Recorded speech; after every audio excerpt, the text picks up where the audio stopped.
and strong, much deeper and stronger than any anti-reform UK feelings in this country. So I trust that. Of course, well, Germans know where it leads. But to then consider that out of 48 constituencies in East Germany, the AfD won 45, I think. That's obviously concerning. But I'm not, and I do trust the traditional German politicians in their intention to keep the AfD out of any kind of power position. So we shall see, and obviously everybody, well, at least I certainly hope you're right. I guess that people who like far-right politics or sort of Nazi reboots will hope that they do very, very well. But thank you for that. My understanding of this, as we approach 11:30, I can't remember the last time I've gone from 0 to 60 quite as quickly as I have today with the quality of calls. I said to you that we would have the right people listening, and once again, my wildest dreams have been exceeded. And we're not done yet. 03456060973. Agatha is in Beckenham. Agatha, what would you like to say? Good morning, James. Hello. I would like to say that I disagree with a couple of your callers. Not on all of the contribution, but my point would be that the nationalistic tendencies are all over Europe, and you can see them quite strongly in post-communist country, and so is the Eastern Germany. They both said that. I mean, you're talking about the post-industrial landscapes. There's people everywhere are susceptible to the idea that the reason why they are suffering economically is because of foreigners. Precisely, and I would say that there is failure of German, and Germany is very particular because Germany is now united West and East. Neither of the post-communist countries are in that situation, I suspect. Germany is, and German governments over the past 30 years or so has failed to do what UK government is trying to do, level up. So I think your previous caller, Jenny, has mentioned that basically there is no infrastructure. The East Germans are not feeling as well off as the Western Germans. So it's like north of England is not feeling as well off as the south of England. But that doesn't explain the next bit of the equation, does it? Which is I could be living in... To me it does. Well, why you would then become more susceptible to racist lies from a woman who spends most of her life living in Switzerland with an immigrant? Maybe not directly connected to her, but to the party in general, it does. Because I, as a immigrant from post-communist country, I came to this country because I wanted to be better off, right? And so do people who stayed within Slovakia, where I come from. So they want opportunities, and if the immigrants come and the Eastern Germans, they don't feel like they had all the opportunities because there is no infrastructure, there is no investment in Eastern Germany, then they feel precisely like many Brits feel that, we don't want immigrants because they're taking the opportunities from us. There is a massive potential within Eastern and Central Europe with regards to intelligence. So they feel if the government is not investing in us... Yes, I know they do. I mean, forgive me, I know all this, but the point is that the effort that is put into persuading people that the reason why they're not as well off as they think they should be is absolutely huge. The effort put into blaming it on foreigners is pretty much... It's pretty much the unleavened diet of the UK media. This country voted for Brexit, Agatha, because of people like you. Yes, indeed. And Jenny said it correctly. And they were lied to, and they were wrong, and they were indulging disgusting prejudices. But nonetheless... But unless you live in a country, unless you live in that part, unless you are personally affected by some sort of hardship, you will not see it from their point of view, James, I'm afraid, I think. Well, no, of course I can. I can understand it, but they're personally affected by hardship, not personally affected by the consequences of immigration. It's the conflation of they're being sold the lie, like you said. No, I don't think. I think Renata and Stephen were conscious of this, but they probably weren't going in. I think probably it's a bit of a presumed background to any of these comments. But you're right, of course, and that's why the very carefully nurtured atavistic impulse to blame the foreigner for the economic situation, the individual economic situation, that's why it is so commonplace. You even get extremely well-paid members of my profession talking about the elites not letting the people have their say about immigration. You say, what is it that these people aren't allowed to say about immigration? And you're back to the conversation about free speech. Farage this week on that conference that the leader of the French far right wouldn't go to after Steve Bannon gave his apparently Nazi salute, claiming that you can't say what you want in this country without being sent to prison.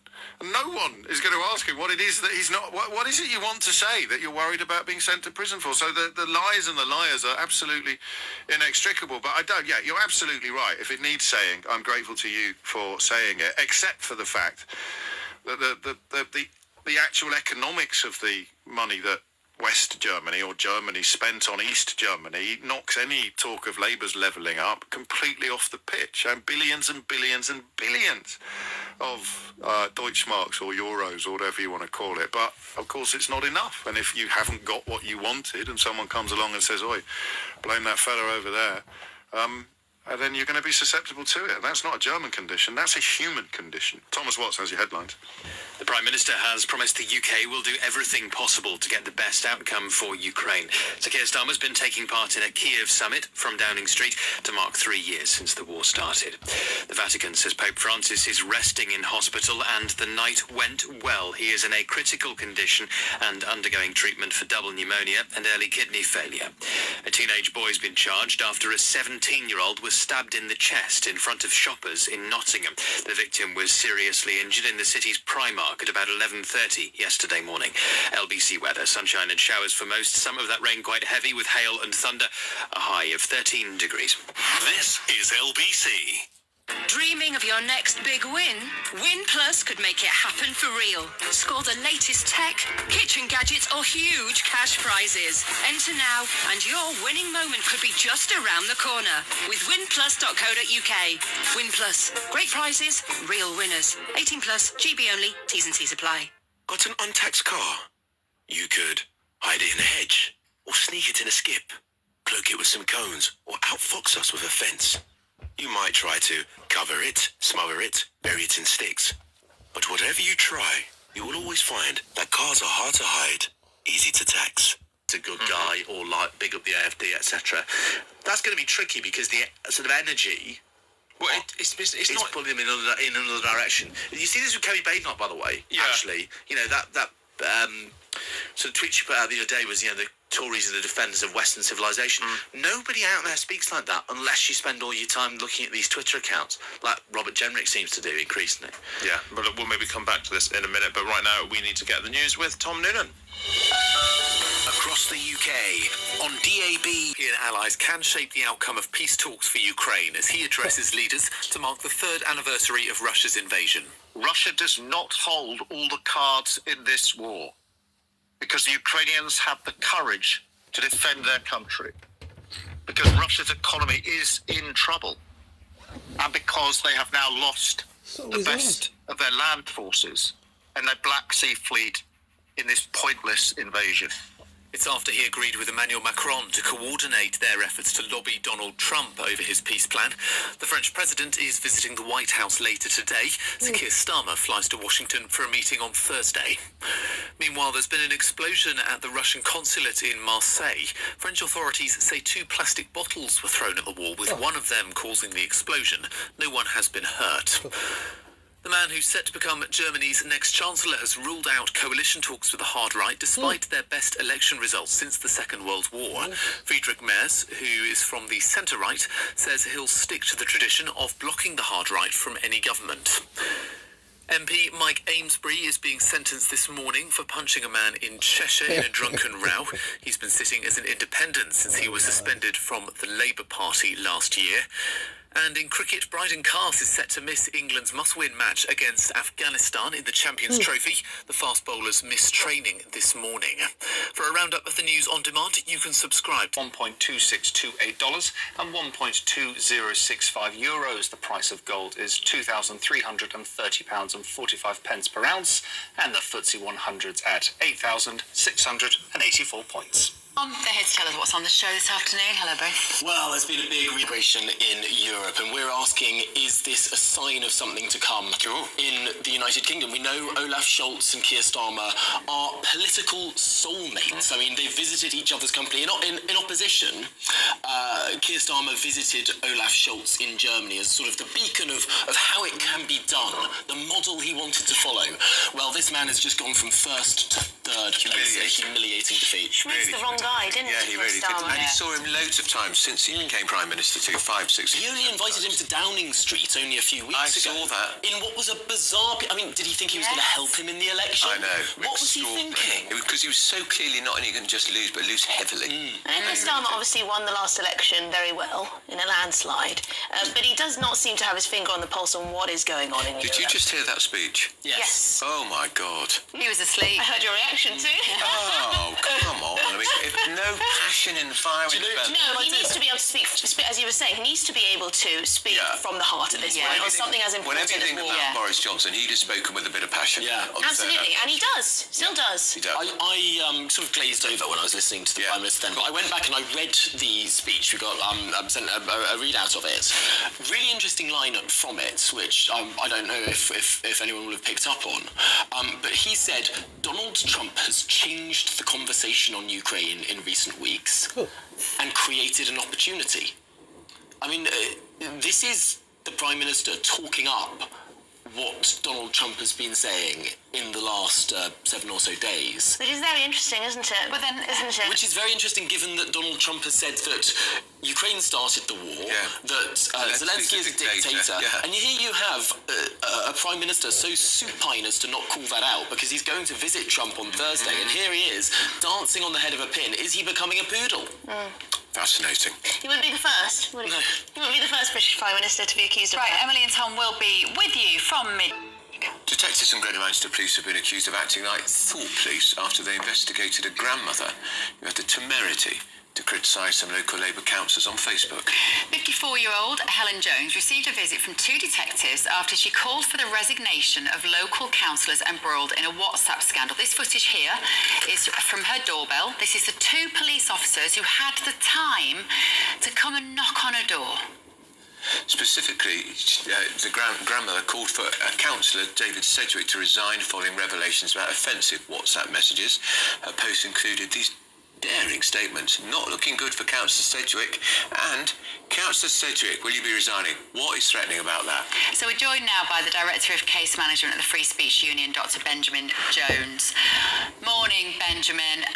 When you see another story like this in our newspapers, what's your first response as somebody from the Free Speech Union? I just cannot get myself into the minds of, first of all, the police who take a phone call from an elected politician with a constituent complaining about them on social media and thinking that that is something that I, as a police officer, should be spending my time on. Can I just stop you there? So do you, sorry, but do you believe then that the complaint came from David Sedgwick himself? Well, that seems to be the case. That's my understanding of what's happened. That may not be right, but it seems the most logical reading of what's been reported. Okay. But from wherever it came, how a police officer listening to that complaint should then think this is something that I should be spending my time on is utterly extraordinary. And how we get to the point where those 2 police officers are knocking on a grandmother's door and thinking that that is a good use of their time, that is something that British police officers should be doing, I would say it's remarkable, but unfortunately it's not. We've seen hundreds of thousands of non-crime hate incidents recorded in the last decade. We've seen a complete breakdown in trust over the last 3 or 4 years, particularly in the public towards the police. I'm afraid that this is the direction that British policing seems intent on going in. Benjamin, I agree with you completely. Do you know who is setting this direction? Where is it coming from? My theory about this is that there needs to be much better filtering from the police at the earliest possible stages, because there is this, the police seem to be predisposed to accept complaints from members of the public and, for example, to record non-crime hate incidents and this sort of thing to show that something is being done. And I think actually the police need to get much better at just saying no, at just saying this is not a police matter, this is not something we're going to be wasting our time on. You are wasting our time by bringing this to our attention. But unfortunately... But do you detect there's a political hand at work here? Is it politicians telling the police, we want you to do this stuff? I think what I would say on that point is that, particularly since the Brexit referendum, I think there has been growing snowflakery from people in public life, and we've seen the case in the last fortnight, for example, in which we're being told again that judges and their decisions ought not to be criticised, that is anti-democratic. And this case, I think, shows how low the threshold is getting. If you cannot even say that your local councillor is hopeless and ought to resign, it's just extraordinary. It is not suspicious in a democratic society. It should not be a police matter for somebody to say that their local councillor, their local MP, or a decision made by a judge is wrong. Yeah. Benjamin, thank you so much. Dr. Benjamin Jones there from the Free Speech Union. It started with Break Woman for 6 minutes to advise. She was the subject of a complaint of harassment and to answer any questions that she might have. Oh, that was nice. No crime has been committed. The genuine threats that have been made to local councils recently have meant it has been more necessary to ensure all reports are looked at. It did not require a visit. Do you know what's amazing is we learned from what's happened in Germany. Very different political system, lots of different things going on, but in terms of the AfD getting to 20%, what's the lesson? Well, the first lesson is it is no longer just possible to ignore the concerns of working people, election after election, government after government, and expect them not to turn around and run off somewhere else. You don't own those votes. Yeah. The message is so clear around the world. It's just not possible anymore, right? You can blame that on the internet. You can blame that on social media, or you can accept the fact that, as I do, that actually some of the lies that you were telling to people, some of the kind of papering over the cracks, just doesn't wash it when mass migration reaches this scale, or the costs of net zero reach the scale that we're now talking out there. But the biggest warning light to all of these results should be the way that young men around Europe, across the West, are now voting. And Ralph's right to say young men and young women are now voting very, very differently. For the first time, I think ever, the biggest split will come down in gender in how people are voting. And we see that in America as well, Donald Trump. Hugely so. But there's a huge warning here for the Conservative Party, which is if the AfD can do it over there, why do you think you're going to be the exception over here? Nigel Farage isn't the AfD, and as a result, he's at 30%, not 20%. But those numbers are sticky. Those numbers are the way the situation's going to be. So either you start taking the serious concerns of working class people and putting those and really showing that you believe them and are prepared to do what is necessary to deliver them, or for the lesson for the Conservative Party, we don't have PR. You're not able to shut them out with the Labour Party. You're not going to get into government, and we're going to see a very messy result next time, in which I fear, as I've said many times on the show, that Keir Starmer is going to slide back in next time. But the election after next, boy, there we could be seeing a very, very shocking result. And especially after what we see, say, with the French presidential election with Marine Le Pen as well. It's going to be absolutely... I mean, I think we thought we had Keir Starmer elected was going to be really boring 4 years. Nope. Turns out not. All right, up next, though, we are going to be talking about that, I think, absolutely brilliant email on behalf of DOGE and Elon Musk, asking every American government employee, can you account for what you did last week? 5 bullet points. What did you actually do at work last week? Or, if you don't want to reply, that's fine. We'll consider you to have resigned from your job. Don't we need a bit of that over here? I wonder if most of our civil servants could make a list of 5 things they did last week other than walk the dog while they pretended to be on a Zoom. We'll talk about that up next. Could you do that? What would those 5 bullet points be? Sam Armstrong, do you think that's a reasonable email to have been sent on behalf of HR of each department in the US administration? Basically, they all got this email, but it's at the behest of Elon Musk and his DOGE, his Department of Government Efficiency, basically saying, what have you got done at work in the past week? You know, I find mad. Why is this surprising? Why is it remarkable? Why is it not the case that most employees are asked periodically, what is it that you've been doing at work? What are your responsibilities? What are you doing there? And why isn't it reasonable for when a new ownership, like when a company's bought out, you'd see the new management come in and they'd say, right, what do you do? What do you do? And have a little look. Oh, can we reorganise this? Can we make some efficiencies there? These are basic everyday events in business in this country, despite our madly restrictive employment laws. But it seems that the public sector workers again and again see themselves as an exception to what everybody else has put up with their entire career. Some of the American trade union bodies, they've said this is targeted harassment, this is bullying. It's quite extraordinary. I'd love to know what you think about this. 03444991000. Let's find out also what Ewan McCaughey thinks. He's a professor of law at King's College London, specialising in labour law and corporate governance. Very good morning to you, Ewan. Morning. Could you account for what you did last week, and is it reasonable for an employer to ask? No, and we don't have extraordinarily restrictive labour laws in the UK. We've got some of the most liberal laws for employment in the world. Only America has lower standards than we do. And an instruction to account for what you've done or be fired would be flatly unlawful in any country that respects the law. Why would it be unreasonable for your employer? Why not? If your employer asks you, can you let me know what you've done last week? And we're not talking about a dissertation, 5 bullet points. If you can't respond, if your employer asks you to send him or her information, surely you're required to do that as part of your contract, and it's reasonable information. So why would that be unlawful?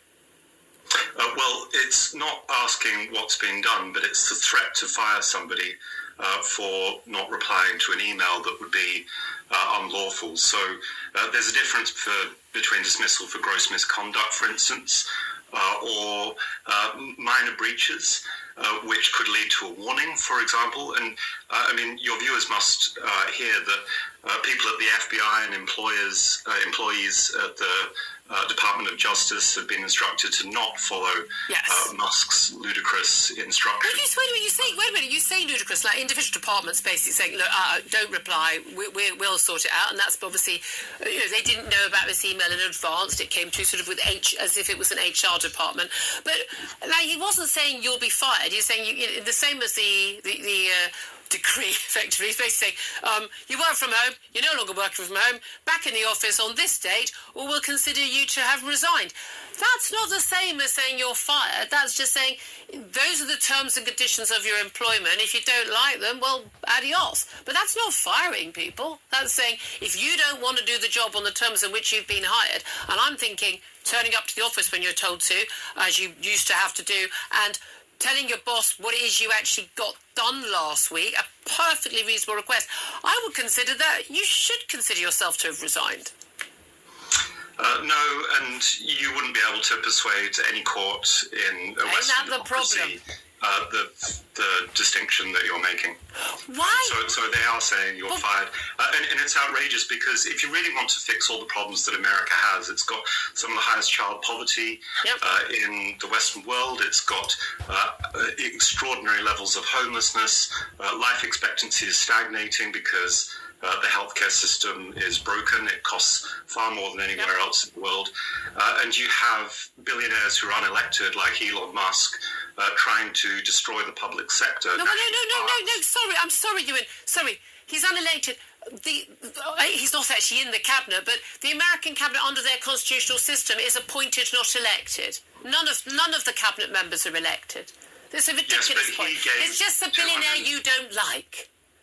Well, no, I think that the important point is that it's the American people that don't like him. But really? Because I'm hearing that... If I could just finish a sentence. he gave $277 million to Donald Trump to get elected. America has gone off the spectrum in the degree to which the billionaire class controls politics and controls the media, just like this television station is also controlled by a billionaire. You can't have a free and open debate. You can't have a free media. You can't have a functioning democracy when money dominates everything. Okay, and I think that's something really important. Ewan, I can absolutely tell you, this station is owned by Rupert Murdoch, and I 100% assure you, and I'm happy to say this to his face, he does not control anything that I say or anything my guests say, ever. Well, I wouldn't work for him on that basis. So that's incredibly insulting of you to suggest that I would. Can I just go back to you? But no, I'll let you finish your point. The fact that billionaires control our media. I hate to tell you, Ewan, billionaires have controlled everything for a very long time. Were you very upset when Sam Altman gave hundreds of millions to the Democrats? I don't think that this is a particularly productive conversation. Well, Ewan, I'm trying to have a conversation about whether or not people should be able to answer an email from their boss. You're the one who's turned it into, I don't like Elon Musk, he's a billionaire, it must be a bad thing. I don't want big money in our politics at all. If it was up to me, no organisation, no individual could give more than £5,000 or £10,000 because I wouldn't want that influence because they listen to those people. However, it is irrelevant that Elon Musk is unelected because everyone who works in American government other than the president, in the executive, is unelected, so other than the vice president. So sorry, I hate to tell you, I might actually know something about this as well as you. So that's a silly point to make. It's an irrelevant point. Here's the thing. What is unreasonable? Take out the will consider yourself to have resigned point. What is unreasonable about asking people who are paid for by taxpayers, they don't get to choose, like, I'll go to that supermarket or that supermarket. They don't get to choose the civil servants, the people in government whose wages they pay through their taxes. What is unreasonable about asking those people to account for what they do? Because I've worked in a lot of organisations, and I think there are an awful lot of people who do absolutely, technical term, bugger all day. Well, I think what's unreasonable is Elon Musk paying $277 million to buy his way into control of the US government. It's unreasonable that Elon Musk companies have been given $20 Ewan, answer the question I asked you. In contracts and subsidies since 2008. It's irrelevant. And now that's irrelevant. He's his position to enrich himself. That's irrelevant. And that's not answer the question I actually asked you. I didn't ask your views on the American political system. I asked your views on the employment situation. What is wrong with an employer asking employees what they've done? At the beginning of this conversation, you asked the same question. I'm just going to give you the same answer, which is that it's the threat to fire somebody for not replying to an email. And I'm going to make the point again. And I hope that that's not the way that you would expect any employer to work.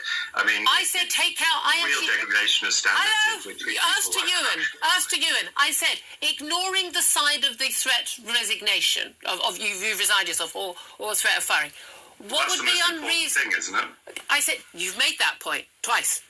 Ignoring that side of things, is it unreasonable for an employer to say, "Can you account for what you did last week?"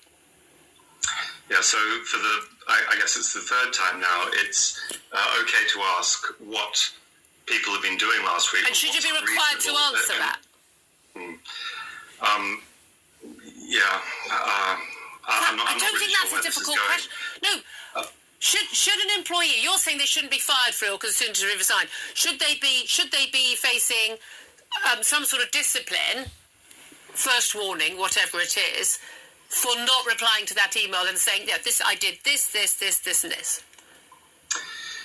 Yeah, so if you're an employer, you have a general right to direct what employees do within the limits of the law and if you're acting in good faith. But this sort of operation that is Elon Musk going on in America at the moment is plainly exploitative. People shouldn't have to work under these conditions, and America is crumbling at the seams. Yeah, I think America's crumbling at the seams because they're trillions in debt, because they're spending a fortune on stuff, and no one knows what they're spending it on. And if you've got a couple of million employees, you don't know what the hell most of them are doing all day. Maybe that's worth investigating. But you know what? Elon Musk is a billionaire, and you don't like his views, so it must be a bad thing and exploitative. I wish we could have got further with that conversation, but we just kept going round in circles. Ewan McCaughey, Professor of Law at King's College London. I'd hate to ask him what he got done last week, Sam. Yeah, I could take a guess, but look, I think we respect everyone that comes on this show. I'm going to have a look at his Twitter and see what flags he's got in his bio. I bet I can guess. Oh, that was fun. Do give us a call. Your thoughts on that. Your thoughts on Ukraine as well. This is Talk.